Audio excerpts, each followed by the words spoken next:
Shalom and welcome to this edition of Revealing the Truth, where we cover the headlines, the heartlines, and biblical truth. I'm your host, the Reverend Rabbi Eric Walker, and this morning we are visiting in studio with Major General retired Mike Diamond, author of the new amazing book, The Diamond Process, How to Fix Your Organization and Effectively Lead People. General, welcome to the program. Eric, my pleasure. You know, when you walked in the door today and said, I'm Mike Diamond, I have to tell you that I have such respect for you, for who you are, for the contribution you've made to this country, that you will forever be General Diamond. And I hope you don't mind if I refer to you as General Diamond. That's fine. I've had a lot of teammates that helped me along the way. So, Well, it's, I think back in my life that the very first person that trained me in business was Colonel Walt Hall. And Colonel Hall was a retired Marine colonel. I went to work for Wrangler Jeans in New York City. And so when I went to work for Colonel Hall, he said, here's your job. Here's the showroom, racks and racks and racks and stacks of clothing. You are to come in here, and my eye will peruse the room, and the natural eye will find the flaw. And you will not succeed until my eye finds no flaw. And I thought to myself, I'm here to hang pants? I've moved to New York City, out of college, and this man is going to teach me how to hang pants. And that was my job. And I found out the system was 3 fingers apart. And when I learned it with 3 fingers apart, I could then go by and I could have my measure. Well, then I thought, well, why fingers? So I made myself a little piece of cardboard. Then I made myself a little piece of wood. And then I thought, well, I've got to do 12 of them at a time. So I made myself a piece of wood that had 12 slots, all 3 fingers apart. And now I could go in and move it. And the day he came in and he said to me, now I can trust you. Now you've proven yourself faithful in the one task I gave you. I would not let you talk to a customer. We would show the line, you'd come back in, you'd straighten the room, and I'd walk in the room and my eyes would find the flaw. This was a system of development that is contrary to every natural inclination that we have of develop the individuality, find out what it is that's so unique about somebody and develop that to the point. But you, sir, have written a book, led tens of thousands of men in a system and a concept that is almost diametrically opposed to the natural inclination of uniformity or individuality as opposed to unity and uniformity. what you opened up with kind of reminds me of John Wooden when he first started out. And he started out every year with, of all things, teaching every one of his players how to put their socks on. Something as basic as that. And what you went through in standardizing your frame of reference, I would call it, was very instrumental. And to this day, Bill Walton will tell you, learning how to put my socks on kept me in the game more than you would ever imagine. So basics are important. How do we get so far? You know, I'm a child of the 60s. Immigrant family, left war, came to America, raised us to be good citizens, good people. But the 60s came, and Vietnam came. And it was, for all intents and purposes, America's PR nightmare. It was bad product recall. It was death by defect. There were so many things wrong, as you know, with our engagement, our involvement, our support, our allies, our finances, our economic interests, the powers, the people, the play, the environment, our regard or lack of regard maybe for the soldier. Well, there were so many things that we did. And my generation grew up with a big loud mouth, and we didn't understand any of it, and we protested, and we hated it, and we railed against it, but we didn't really know what was wrong, but we knew something was wrong. And so I had friends that went to Vietnam that didn't come home. You had friends that went to Vietnam and didn't come home. And we never learned, or let me rephrase that, we were never taught the lesson. High school, college, didn't ever teach us a course on what happened. It went in the history books. We had the press, Lieutenant Calley, Meadling Massacre. I mean, so many things that were just heaped on and heaped on. And all of a sudden, being a soldier, wanting to join the Army, wanting to serve your country, was not a motivational set of circumstances. One of the things that disrupted us as a nation in our identity as Americans. And here you are, at this period of time in the 60s, we're talking about almost 50 years ago, you're coming up. You're going to the War College. Something influenced you to want to do this. What was it? Good parenting, I think, would be the start. I had a very outspoken dad that was much the leader, the role model as far as my upbringing. And so I had that to kind of be the cornerstone of where I was headed, and his father also. So when you're grounded in those foundational elements, you've got a good start. And then I've had really good people impact me throughout my career, and some of them not knowing it, because as we find out later in life, we've been an example for someone. Good, bad, or indifferent, but an example, a role model. And that's what I think a lot of stars or role models today don't realize, that they are role models until something goes south, and then all of a sudden, you know, the idols, those that are following these role models, take a deep breath and pull back and say, maybe I compromised what my values are to follow someone that really wasn't worth it. And so we kind of step back and reassess things when we go through that. So I had my dad. Out of high school, I applied for an Army ROTC scholarship. Was selected. Could have gone anywhere in the country that I could have gotten in based on grades, and there were a lot of schools. And I chose a school very close to us here. Am I allowed to mention it? Of course. University of Alabama. Roll Tide. And I learned a lot from Paul William Bryant, although I didn't play for him. But just being around the man. I was one of the sports editors for the school papers. And I guess one of the things that I remember from way back in my day in college was I got to interview the man for an article that I did in the school paper. And I will be forever grateful, because the time I got to spend with him has marked me and helped me add a little bit to what I've used as far as my leadership style, if you will. And everyone develops their own style.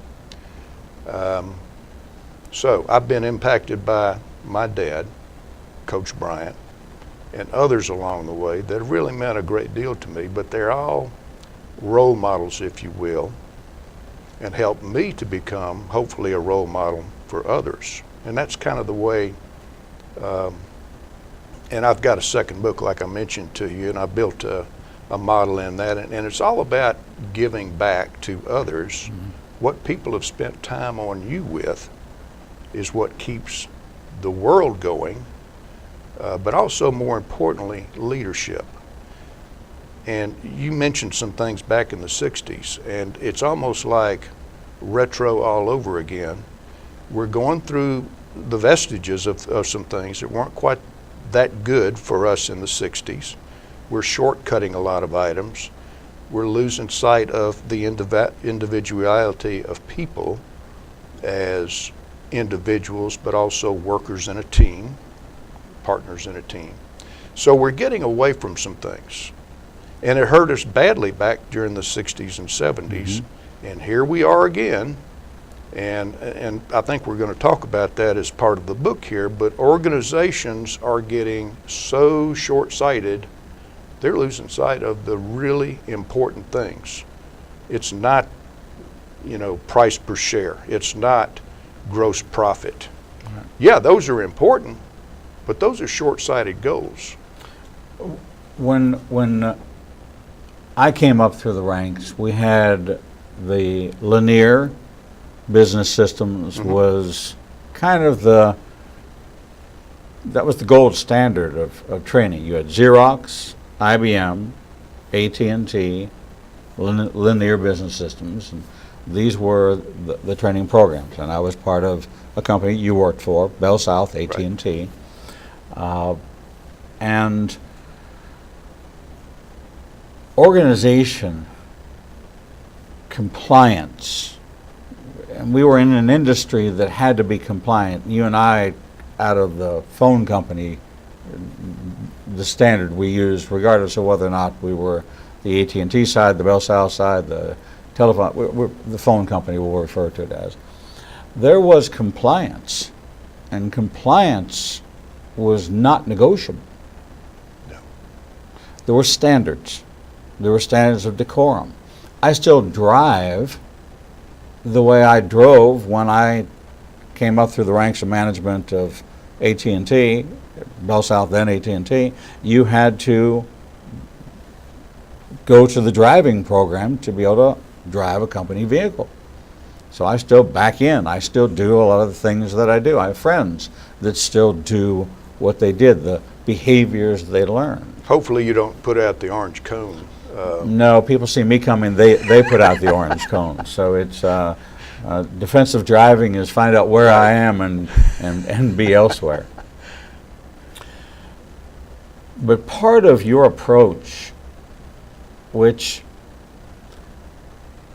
as you and I both know, that there are organizational development and leadership programs and different kinds of personalities, and those that rise to the Tony Robbins, walk on coals, this person that you get in touch with your inner self.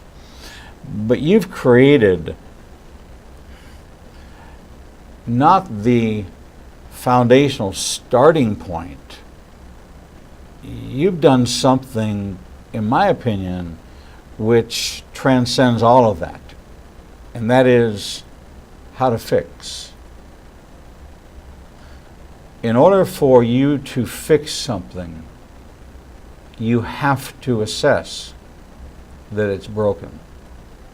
Nobody calls a repairman when the washing machine is washing clothes, running through its cycles. You don't think. But when it's broken, you want it fixed. Absolutely. This diamond process, this culmination of 40 plus years in the military, seeing campaigns that worked, seeing campaigns that didn't work, seeing strategies developed, seeing how unity and disunity, vision creation, vision compliance, and vision fulfillment are all areas that contribute to the whole that's either an HOLE or it's a WHOLE. Good analysis. What brought you to the point of being able to recognize that something being fixed does not necessarily mean that it is broken, completely non-functional. It's just not Right. fulfilling its capacity, its capability, its potential. Right.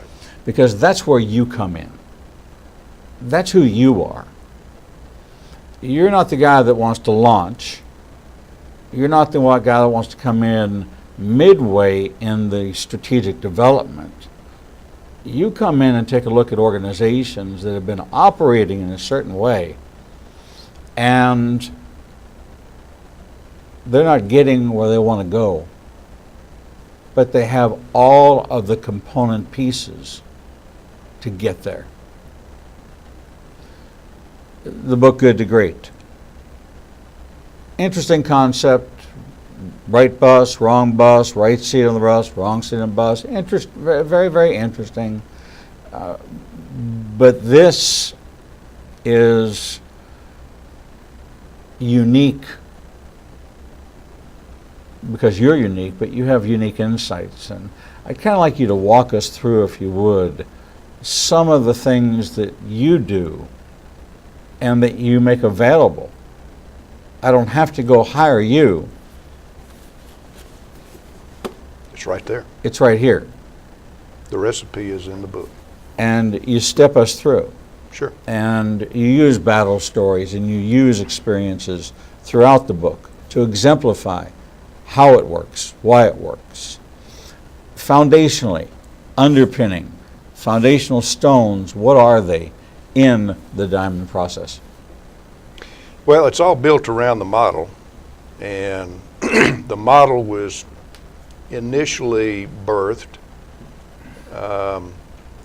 as I retired from being in uniform, and I did a stint, one of my more favorite jobs that I've ever done. I was a senior mentor for the Army for organizations that were getting prepared to go over into a combat zone. And so the very first one that I worked with had a longer period than normal because they were going to be one of the first units in under the new unit designation that they had. And so we'd been working with them for about 10 days, and the commander comes in and says, "Sir, our guys are just they're not getting it, they're not adapting. Have you got a class," knowing that I was a trainer back from my Bell South days, "do you have a class that you could spin them up and help them get their heads in the game?" I said, short answer, no. Let me go home and think about it tonight and just have everybody in the class at 8 o'clock in the morning.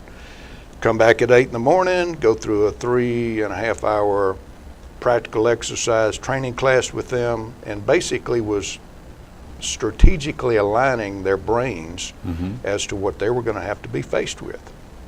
After the class, I had probably 4 or 5 of the enlisted people come up and say, "Sir, that was a good class. You know, you may want to do this with corporate organizations." I said, "Thank you very much. I'm really enjoying the heck out of what I'm doing." Kept the notes that I had, stashed it away, still have it today. It was the genesis of what became my model.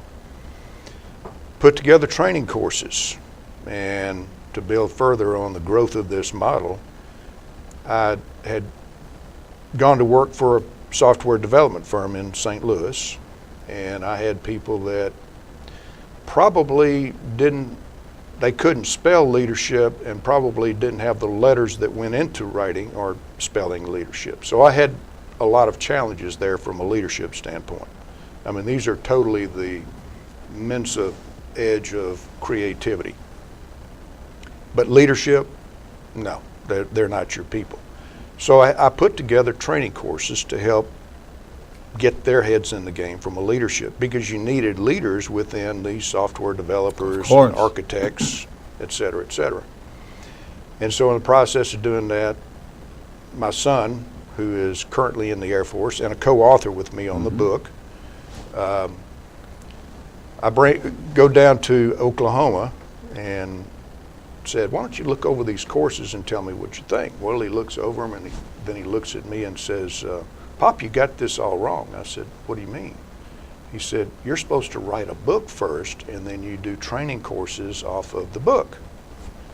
And I'm taken aback. I put a lot of work into the training courses, and on the way home, my wife looks over and says, you're still sore at him for what he said about, your training courses. I said, yeah. She said, you need to get over it. You need to write a book.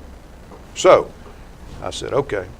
Got back, I said, if I'm gonna write a book, then son's gonna be a cohort in this. So anyway, we started that, and the model just kind of evolved, and I started taking into account many of the experiences, and I did this parallel thing through my career. Bell South, other manufacturing company, and other jobs that I had, military, using what I had learned in the corporate sector in the military, and conversely, use some of the traits and characteristics I learned in the military, use that in corporate America. I stepping stone this thing all the way up. So I've got 40 years, and I'm compiling a model, and the more I put in it, I got to a point and I said, well, I'm still missing a few things. So anyway, that's how the model really came about. And I had some very important people that have been instrumental in my life of work that we did over in theater as a team, become very helpful in fleshing out the model, testing some things. Well, how does this work? And two people in particular who, and you'll read in the book, and I appreciate you reading the book, by the way. Not many interviewers have read the book and understand the complexities, but also the commonsensical approach that's part of this model. But I've got two people, and they're the owners of the ill-fated or the faded horse blanket in there. They also were very helpful when we put the model together and said, okay, we've got the model. We feel very comfortable about where we are with this model and what it can do because we used it and used it very successfully. Okay, how do we go into an organization and use this model? And so we did. We took and we've got an approach. And I was very shocked to find out, and this is a term in the military, we say you have to eat your own dog food sometimes. And I'm an old trainer. So after we had gone through this exercise for about 3 days, walking the dog with, okay, where do we start? And you hit it on the head, assessment. And then I'm wondering, we get to the third day, and now where's training in all of this? And change management, which is very key with a lot of organizations today. And guess what? They're at the tail end of the process that you go through. When you get, and change management is the last item, when you get to the change management phase, guess what? You've already done change management because you've done all of the things that when you peel an onion back and get to the core, you really need to address. But you got companies today that go through a change management exercise and it becomes a program of the month activity. And also you've got organizations that feel that they have a lacking in the training area, and you find a lot of them throwing dollars at training, and you sit there and you ask questions like, well, how and where are the individuals that you're doing this training with? Where does that go to the bottom line? Where does that go to fleshing out or rounding out their knowledge, skills, and ability? Another key term that we present in the book there. And your answer comes back, well, I don't think it does. Well, why are you doing the training? Nobody can answer those questions. So those are a lot of the things that factored into the composition of the model. And then after we put the model together, we said, okay, it's bigger than this. We don't want to be a one and done or a flash in the pan here with organizations because everybody's thinking short term. So long term is important. And so we put in some things that would help with the longevity of an organization. And again, it doesn't have to be a corporate 5 or 10 organization. It can be nonprofit, it can be a sports team, it can be a family. You've got those 3 components that I mentioned in the model there: key drivers, resources, and then work processes. Well, Everybody's got that. one of the things that maybe I've reached the age where I can state the obvious. The diamond process, it's the facets, and you address each facet of the diamond. And when you take a look at a diamond, if you only examine one facet, independent of the other facets, it has only transparency. Its relationship to the other facets, which give it its luster, which give it its shine, which give it its radiance. When we rate a diamond, we don't rate it on one facet. You rate it on overall color, overall clarity. It's the diamond, and it's those facets. And if there's an occlusion and it's picked up, it's within a facet.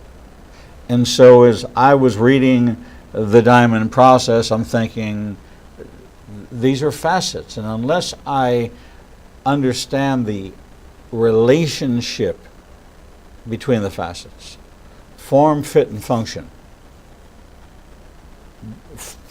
that's it, form, fit, and function. Okay? How are you created? Under what model? What are the standards? What are the goals? What are the objectives? What are you trying to accomplish? How does that fit with the overall model of the company? Do you have organizational departments in opposition or competition with each other? Okay? And look, I love my years with AT&T, okay? But I always thought our motto should have been, we're not satisfied till you're not satisfied. Because we promoted people to their highest level of incompetence. Right. To have made me, knowing who I am, a division manager of a Fortune 100 company, should have made them commit every vice president above me and had them assessed for insanity. You're going to entrust me? Do you have any idea who I am? That you're going to go ahead and give me the office and the staff and the title and something wrong with this picture. So, we worked in an environment where we literally, I came out of the ranks of sales and came into the company in a very unusual way that built a lot of resentment. So they gave me outstate Georgia used car lots. A recipe for failure. Right.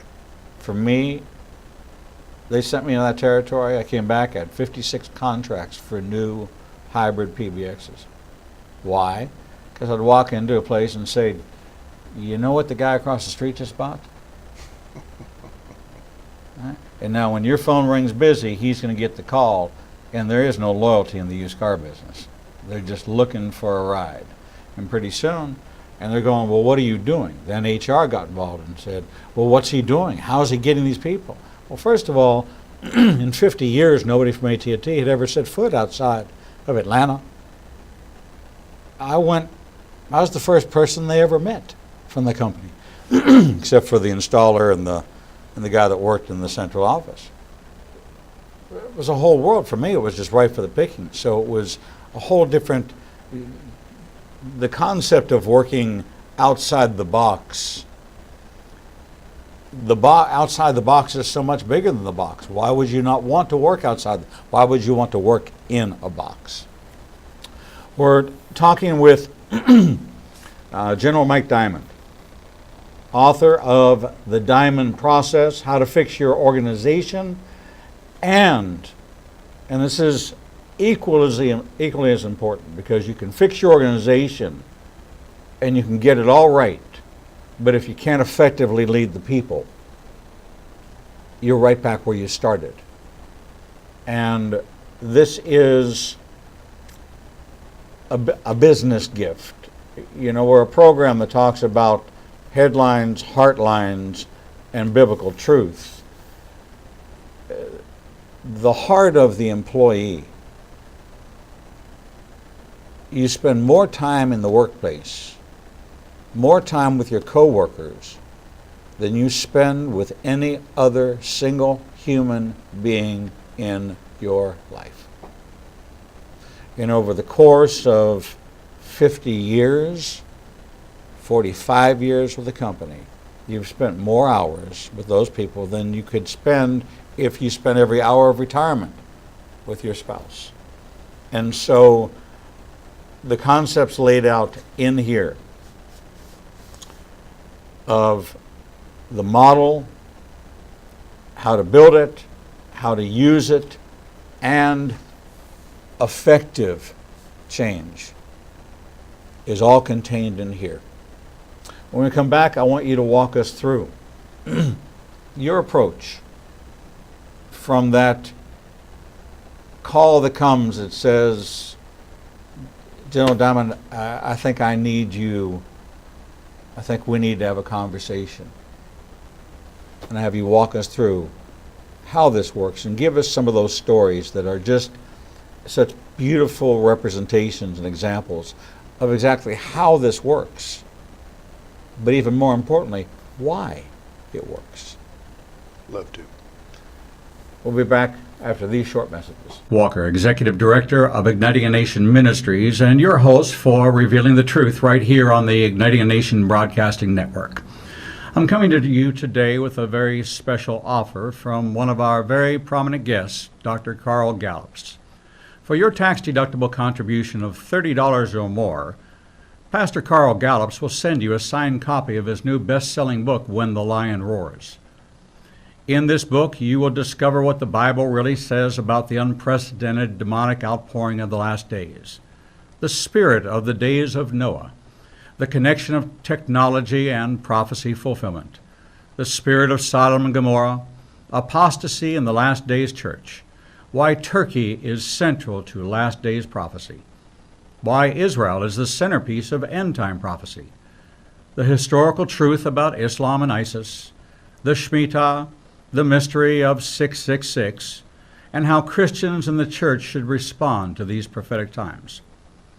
We are living in intense but exciting times. We're living in prophetically unprecedented times. Be on guard, prepare your heart and mind, make certain you have a biblical balanced understanding of our generation. Be ready with wisdom and perspective. We have been raised up for such a time as this. The lion of God's prophetic word is roaring. Do you hear its call? Send your check payable to Igniting a Nation, 2700 Corporate Drive, Suite 120, Birmingham, Alabama, 35242. Hi, I'm Angela Waite, and I just finished my interview on Revealing the Truth with Rabbi Eric Walker.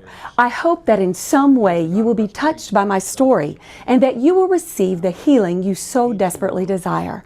I would like to share my story with you and send you a personalized signed copy of my book, Bomb Pops, Blow Dryers, and Butterfly Kisses, for your tax-deductible gift of $25 or more to Igniting a Nation, Inc. I will personally send you my book along with a note of encouragement as you take this journey with me. You will not only be supporting the work of Igniting a Nation, but all the proceeds that I receive from book sales goes to support Ramsey's Rescue, which targets the physical and spiritual care of the little ones who have been abandoned. It is the goal of this ministry to provide food, clothing, education, medical, a safe and loving home, and hope. Please help support both ministries with your gift and make a difference in so many lives today. Send your check payable to Igniting a Nation, 2700 Corporate Drive, Suite 120, Birmingham, Alabama, 35242. May the Lord bless you for your generosity and support.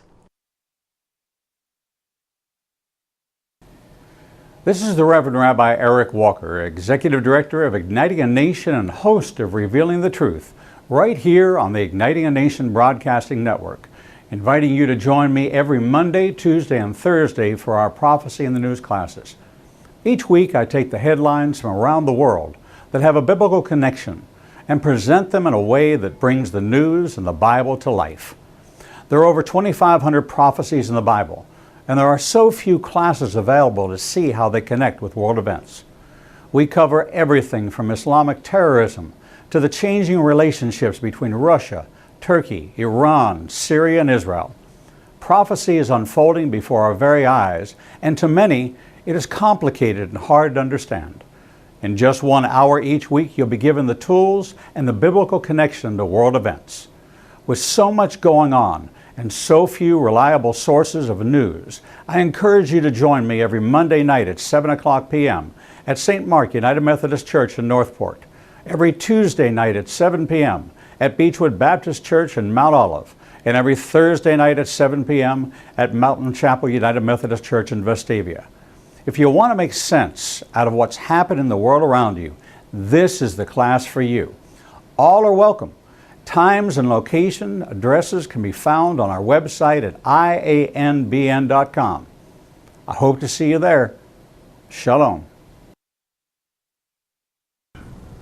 This is Messianic Rabbi Eric Walker, Executive Director of Igniting a Nation Ministries, and your host for Revealing the Truth right here on the Igniting a Nation Broadcasting Network.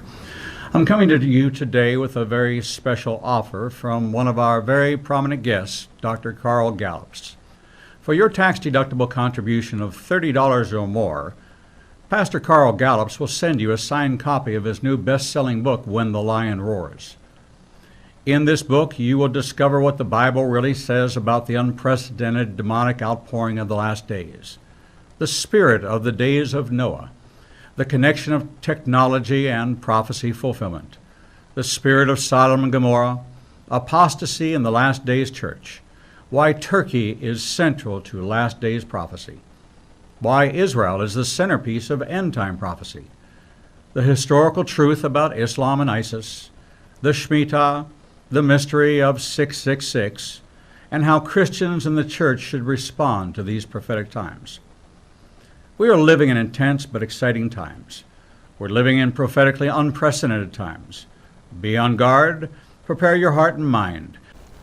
Shalom and welcome back to this edition of Revealing the Truth, where we cover the headlines, the heartlines, and biblical truth. I'm your host, the Reverend Rabbi Eric Walker, and we are having a delightful visit with General Mike Diamond, author of The Diamond Process, How to Fix Your Organization and Effectively Lead People. He is a veteran, highly honored, highly decorated, highly respected for an attribute that we so assume that great leaders have, and that is the ability to lead organizations, to command, to direct. But I have talked to many who have been under the command of those that they served because they were duty bound, but they were not loyal. They were duty bound, but they did what they were asked to do simply because they took an oath to do it. The men and women who have served under General Diamond speak out that he was as effective a leader as he presents in this system, and that is at the personal level. To know your people, to understand your people, and how to effectively lead people.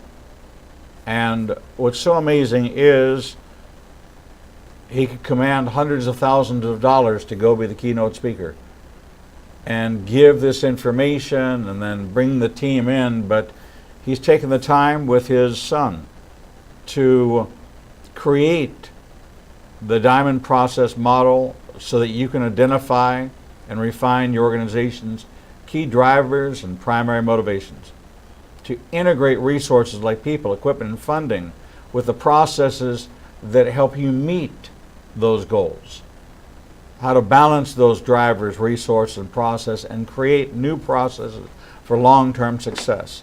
I hear a particular commercial on Fox News that of the Fortune 500 companies 50 years ago, some 430 of them are no longer Fortune 500 companies.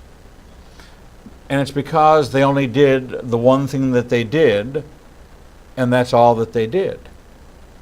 Now, in order to remain the same for that long as it stayed organization, one product, one service, one vision, you have to ignore the input of your team. You have to ignore innovation. You have to reject change. And I thought it was a stunning number that over 80% of the Fortune 500 companies 50 years ago are no longer listed as Fortune 500 companies because they stuck with one product and one product only. And that was it was their gold mine, it was their golden goose. But because they didn't diversify, because they didn't effectively lead, they didn't effectively establish what you promote in the book, which is, do you even know what you're driving for? Do you even know what the goal line looks like? Do you even know where you are on the field? Because you say we have this top line, we have this bottom line, but between the top line and the bottom line, there's a direct path, there's an indirect path, and there is this circuitous path. And do you even know what path you're on? And what you're finding, what you found in talking with companies and dealing with people and leading people, is that one of the key stumbling blocks to success is this, I don't really know what the end game is. And yet you give them a way to figure it out.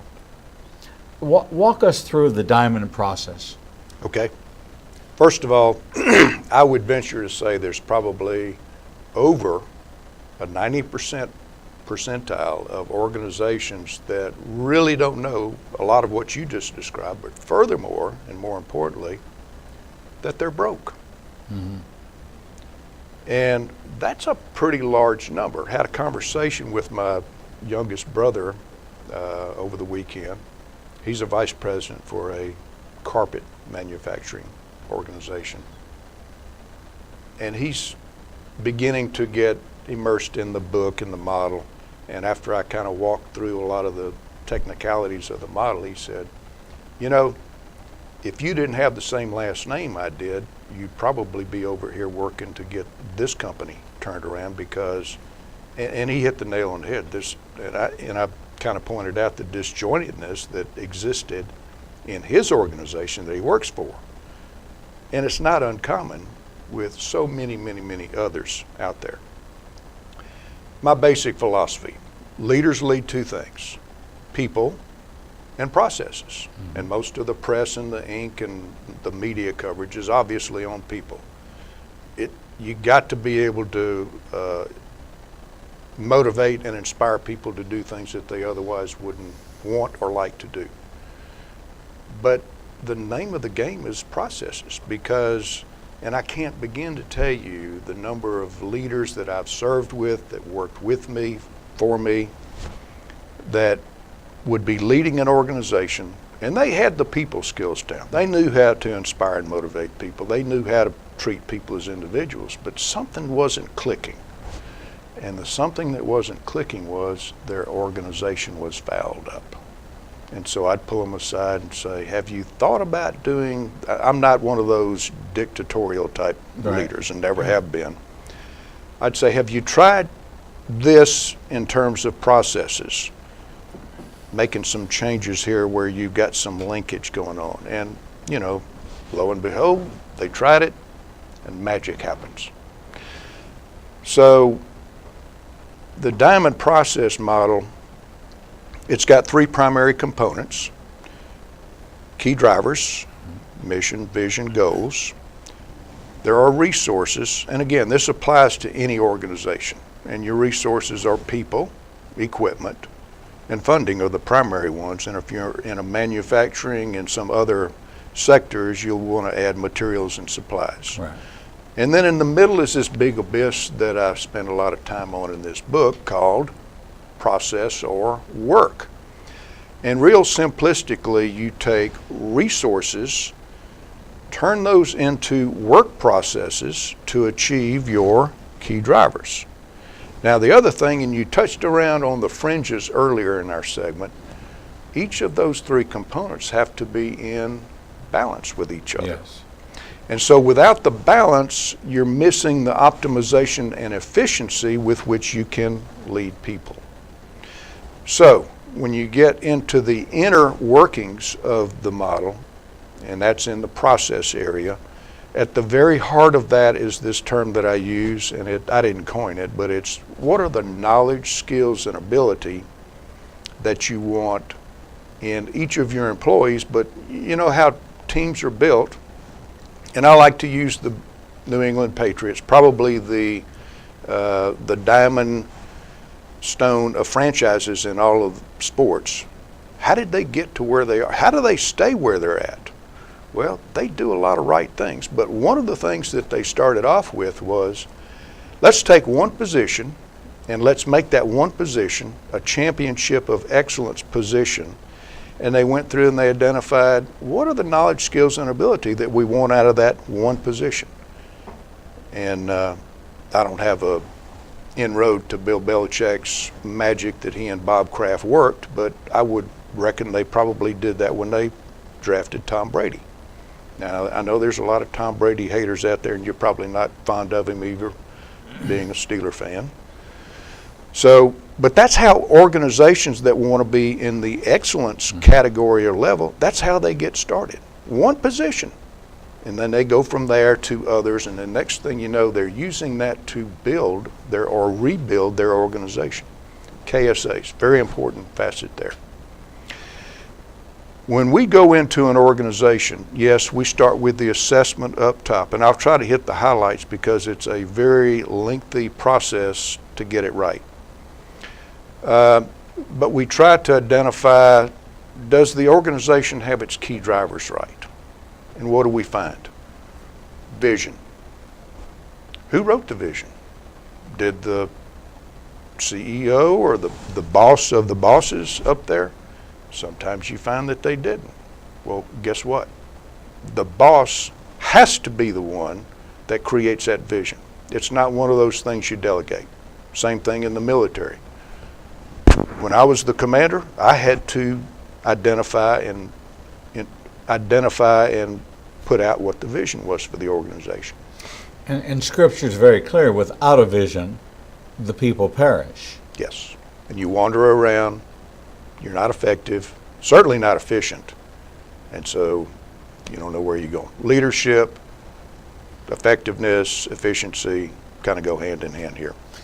Are you of the opinion, because I am, that I should be able to ask anybody who is employed by a company what the company stands for and what the company's vision is? Yeah, and I guess you read in the book, the one I love to quote is this high-profile bunch of people that are in Houston at the National Aeronautics and Space Administration headquarters back in the 60s, and they're walking around late one day, and there's a janitor walking around. And one of them walks up and says, "Sir, just what do you do for this organization?"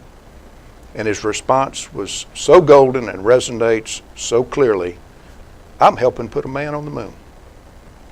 So when you have people, and when I was a commander and leading large organizations, if I wanted to know how an organization below me was running, I'd go and pick somebody on the lower end of the totem pole and ask them, well, tell me what you do here. What are you doing? Where's the organization going? And if they didn't know, I knew that that vision and consequently the mission and goals weren't getting communicated down to the bottom levels. If it doesn't get to the bottom levels, going back to some of the examples you mentioned from Bell, it doesn't matter. You know, it's interesting. There was a period of time in the American economy where made in the USA, the pride goes in before the name goes on. People were signing bumpers. Remember the campaign where the factory worker wrote his name, Right. and he pointed to it. I did that. There was pride and ownership. Right. Because each person, and this talks to your effectively leading people, because what you've been able to clearly identify, that to lead people, they have to feel that they are part of the flock. If I don't feel like I'm a part of the flock, you can't lead me. Why would I follow a shepherd I don't know? And why would I follow sheep that I have no relationship with? So in effective leadership, I have to feel that I am a part, and that without my part, the whole is missing something, that 99.9% full is actually 100% empty in this model. That it's either all there and it's functioning and it's fitting, or you've got to find that missing piece, because it could be that 0.001% that is the pin. Seems like a small little cotter pin. It seems like it's one little piece, but you take that one little piece out and the whole thing crumbles. We've lost sight of that, and one of the things that impressed me the most was that there's some things we used to do right, we stopped doing, and you remind us. We can't just change for change's sake. There's things that we did in the form of excellence, in the form of pride of ownership, in the form of feeling engaged at every level. Why have the janitor at NASA if you don't need the floors cleaned? So that dust particle that gets into that clean room, that contaminates the thruster, that causes it to ignite at the wrong time, that then sets off a catastrophic explosion, is because of a piece of dust? And the answer is yes. And you make us, I don't want to call it painfully aware, but acutely aware that it is the whole, and that to fix the organization and to effectively lead people, you can't do it, well, I'm going to fix this part of it.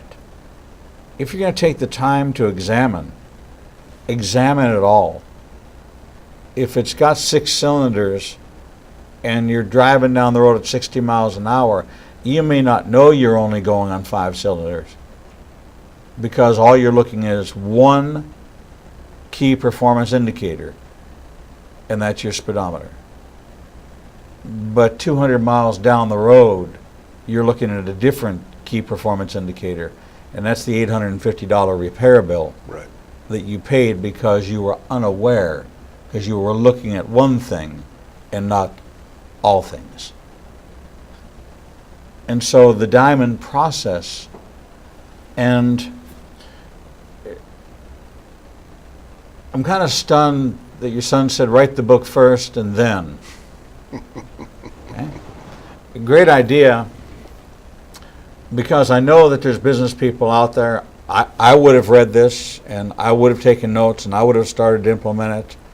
I probably would have called you, offered to buy you lunch, milked you for every free piece of information I possibly could get out of you. But you also are available to come into a company Right. and help them get their core top thought leaders to read this and then work with them on a strategy to implement that. How do they reach you? How do they get a hold of you? What's the best way? Through our website, Through your website, which is www.diamondstrategygroup.com. diamondstrategygroup.com. And you make this book available. You come out and you speak. You are available, certainly a strong motivator, but a man who understands that if the process is done correctly, the product, the other end of the funnel, And the customer. And the customer. We can't leave out the customer. Exactly. Because that's what the model really comes back, and the end result is taking suppliers, everything you do within the model, but also satisfying what your customer's looking for. Because if you don't satisfy the customer, you're one of those 80% that you described that aren't with us anymore as an organization. Exactly right. The lesson my father taught me that will last me all my life when I took a job as a salesman. He said the single most important job in the world is being a salesman. And I said, how so? He said, because nothing happens in America. Nothing happens in the world till somebody sells something. Right. And we've lost sight of the import and the impact of every one of the roles that people play. We've gone to a world where the uniqueness of every individual matters so much that if you were to talk about the whole, there's a whole left side of this noise we're hearing that would say that we're offensive to the individuality. It is fitting neatly together that makes something, makes a fabric, makes Kevlar. The one strand of Kevlar does nothing. It's the interrelationship between the fibers. And the synergy that comes together. Exactly. Yep. And there you have it. I hate that we've run out of time. We can go another hour, I feel like. I hate that we have run out of time. I really do. The Diamond Process, how to fix your organization and effectively lead people. General Mike Diamond, it has been a personal pleasure and joy. Pleasure's been mine. Thank you so much for spending the time with us. And I just so look forward to seeing more of you and hearing more about you. I thank you for your service to this country. Thank you. And I thank you for the service to a president and a vision that says, let's restore America. And the way we're going to restore America is the same way we did it before. One person, Yep. one company, one product at a time, and build it back so that it doesn't become a house of cards ever again. And that we're proud of it. And we're proud of it. Right. Thank you so much for being with us. Thank you for having me. What a delight. You, my audience, who I love and appreciate so very, very much, see a lot of dialogues. This one, extremely personal. Goes back to my corporate years before I went in the ministry. And my passion for people is something that's led me to ministry, and working and developing leaders and affecting change is what we all, whether or not you're called minister or general, we all do that job, and we do it for the betterment of others. We're going to take a short break, and when we come back, we'll bring you the next edition of Revealing the Truth.